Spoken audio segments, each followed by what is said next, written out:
కడప ఒకప్పుడు ఈ జిల్లాపై పెద్దగా చర్చలుండేవి కాదు. ఓటింగ్ అంతా దివంగత వైఎస్ రాజశేఖర్ రెడ్డి జీవించున్నప్పుడు కాంగ్రెస్ కు ఏకపక్షంగా పడేవి. తర్వాత వైసీపీ వచ్చింది. అప్పుడు కూడా ఏకపక్షంగా వైసీపీకి పడుతూ వచ్చాయి. దీంతో వైసీపీ అధినేత జగన్ ఎప్పుడూ కడప గురించి పెద్దగా పట్టించుకునేవారు కాదు.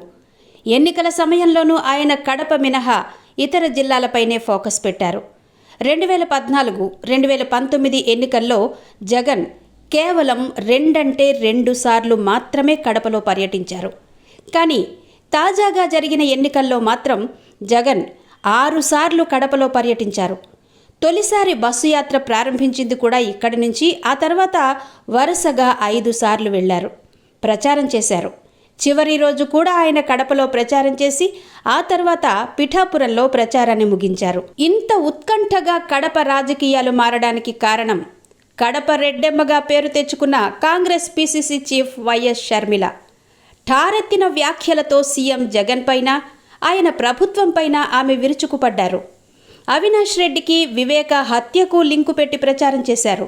మొత్తంగా ప్రచారాన్ని షర్మిల, సునీతలు దుమ్ము రేపడంతో జగన్ ఈసారి కడప పార్లమెంటు స్థానాన్ని ప్రతిష్టాత్మకంగా తీసుకుని 1కి 4 సార్లు ప్రచారం చేసుకున్నారు. కట్ చేస్తే ఇక్కడ ఓటింగ్ సరళి ఎలా ఉందనే విషయంపై తాజాగా ఇక్కడి వారు స్పందిస్తున్నారు. నిన్న మొన్నటి వరకు మౌనంగా ఉన్నప్పటికీ ఇప్పుడు కొంత గ్యాప్ దొరకడంతో వారి మనసులోని భావాలు బయటపెడుతున్నారు. మాకు రాజన్న కుటుంబం అంటే ప్రాణం, ఎవరిని పోగొట్టుకునేది లేదు.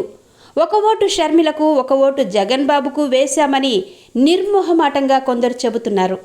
గ్రామీణ ప్రాంతాల్లోనూ ఇదే మాట వినిపిస్తోంది.